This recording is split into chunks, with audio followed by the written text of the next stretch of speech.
Hello everyone, जय हिंद, वंदे मातरम। मैं आपका स्वागत करता हूं आपके अपने यूट्यूब चैनल कृष्णा स्टडी मस्ती पे।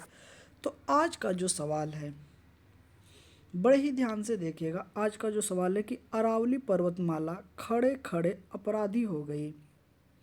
सुनने में कितना अजीब आ रहा है। सरकार ने, सुप्रीम कोर्ट ने एक निर्णय दिया है जिसमें ये बोला गया है कि 100 मीटर से कम की ऊंचाई वाले जितने भी पहाड़ी हैं उन सबको हटा दिया जाए। इस अरावली को आप ध्यान से देखिएगा। इस अरावली को आप ध्यान से देखिएगा। ये यहाँ तक से यहाँ से ये सारे हरा भरा है, लेकिन ये अरावली जो खड़ी है इसके ठीक अगर हम बात करते हैं पश्चिम साइड में, ठीक है, पश्चिम और उत्तर के साइड में, तो ये रेगिस्तान आपको देखने को मिलेगा और ये पहाड़ी खड़ी है। इस साइड आपको क्या मिल रहा है? रेगिस्तान। यहाँ पे हरियाली मिल रही है।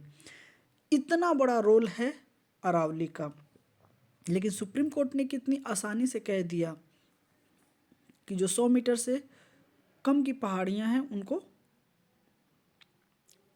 ख़त्म कर दो। लेकिन ये वही पहाड़ी है जो रेगिस्तान भूमि को बंजर होने से बचाती है। अरावली खड़े खड़े अपराधी हो गई। अरावली पहाड़ी सदियों से खड़े थे, न चुनाव लड़े न भाषण दिए, बस चुपचाप रेगिस्तान को रोकते, पानी जमा करते रहे, हवा साफ करते रहे। यही उनकी सबसे बड़ी गलती है। इस अरावली पहाड़ी की यही गलती है। आज भारत में जो चुप रहता है वो या तो दोषी होता है या फिर परिभाषा से ही बाहर कर दिया जाता है। ये हालात हो चुके हैं।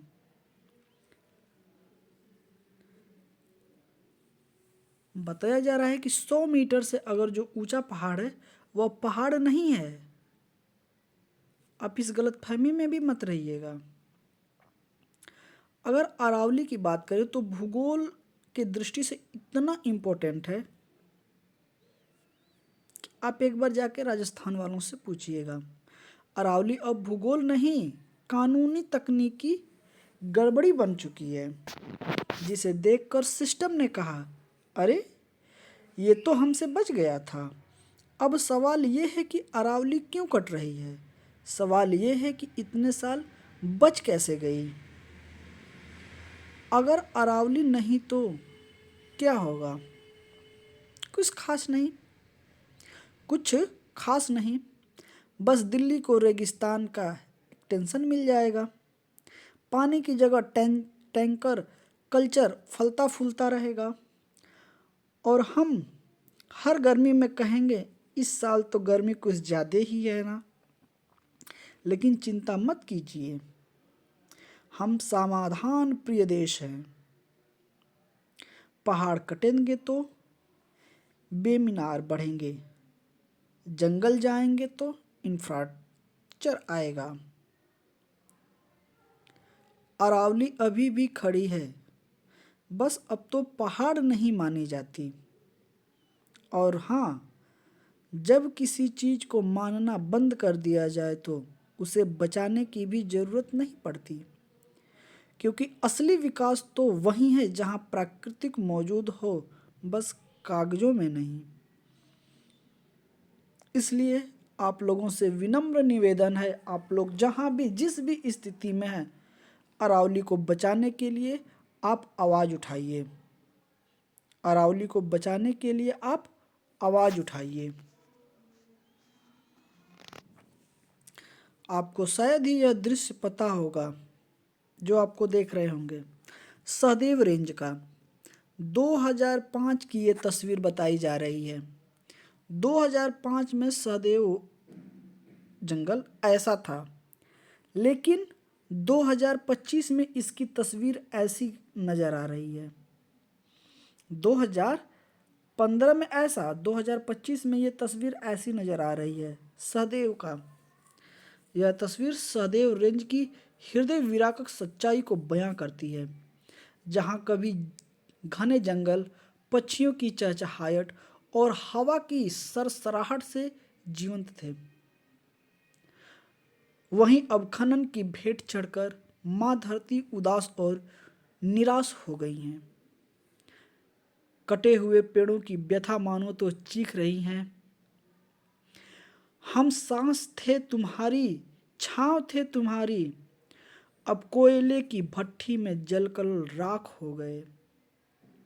हमारी जड़ें रो रही हैं, हमारी शाखें टूटकर गिर रही हैं। इंसान की लालच ने हमें चुप कर दिया है। 2015 की हरियाली देखकर दिल भर आता है और 2025 की बंजर जमीन आंखों में आंसू ला देती है। प्रकृति की यह पुकार है, हमें जगाओ, हमें बचाओ, नहीं तो हम सबकी सांसें रुक जाएगी। यह दृश्य सिर्फ जंगल का नहीं, बल्कि आदिवासी जीवन, हाथियों के घर, हमारी धरती की आत्मा का नुकसान है। कितना दर्द है इस बदलाव में, जो छत्तीसगढ़ के सहदेव रेंज का हाल हुआ है, जो आप देख सकते हैं। यही हाल होने वाला है अरावली का भी। इसलिए आप जहाँ से भी हैं वहाँ से सपोर्ट करिए। वीडियो में मैं आपको इतना ही समझाना चाहता हूँ कि अगर हम लोगों ने आज अगर पेड़ पालो नहीं बचाए तो क्या हम अपने बच्चों को एक बेहतर भविष्य दे सकते हैं? विचार करिएगा।